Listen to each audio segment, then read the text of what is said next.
Hello everyone.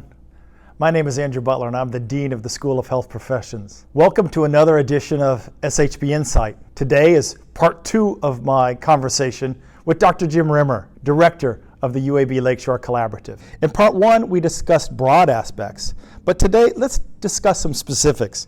I see more collaborative work in multiple sclerosis. Can you tell me about the stride you're making in that area?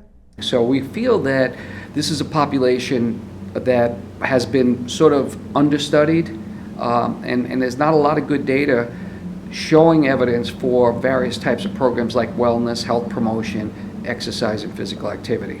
Back in 2016, we made an excellent recruit. Dr. Rob Model came here from the University of Illinois Urbana-Champaign, and he has brought in a significant research portfolio looking at quality of life and physical activity and health promotion in people with MS. So it's rare for a study to have hundreds of participants on a waiting list.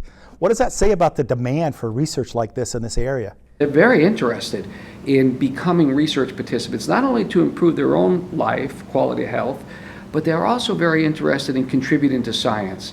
What can science do to improve the wealth and the health of people with multiple sclerosis? Let's talk for a minute about your recent movement to music work. A number of studies in the literature showing that people with disabilities have a very, very high rate of social isolation, and there are probably correlations associated with the rest of their health, such as pain, fatigue, depression. The creation of movement to music was specifically to identify a type of activity that someone can do in their home setting. So movement to music is portable and is very specific to the individual's condition and their level of function. You mentioned that this product is individualized for each person, and every person does it at home.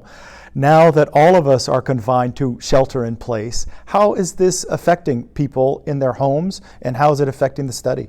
We could actually set this up so that any individual, with or without a disability, could also participate in movement to music, which is exactly what the disability community wants to see. They don't want to see isolated individual programs just for them.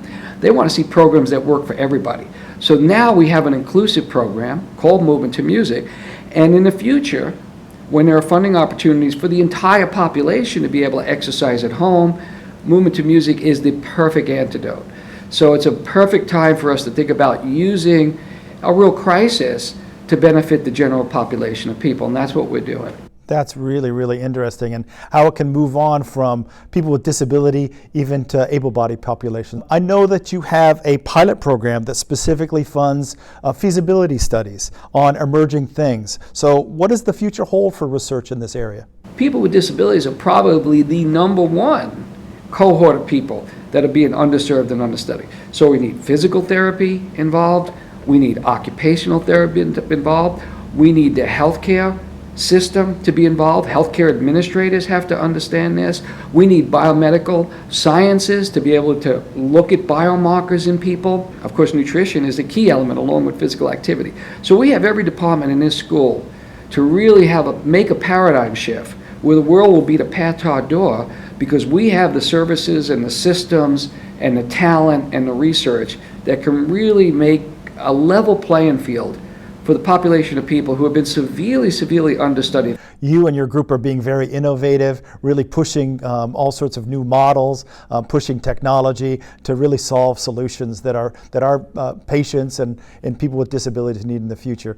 Is there anything else you want to add? We've got a great program. If anybody sees this video and wants to visit Lakeshore Foundation, we would love nothing more than for someone to view this video, have a family member with a disability, and the first thing they want to do is visit Lakeshore to see what kind of services are available. So thank you for giving us this opportunity. Well, Jim, I have really enjoyed this conversation. Thanks a lot. Turning to news now. UAB has created a website dedicated to news about the coronavirus. Please visit uab.edu/coronavirus. Congratulations to our MS in Occupational Therapy program and our Doctorate of Physical Therapy program. Both programs moved up in the U.S. News and World Report ranking. A team of students from our MS in Health Informatics placed second in the National Mendix Students App Contest. Before we close, we often say that UAB's people are our most valuable resource.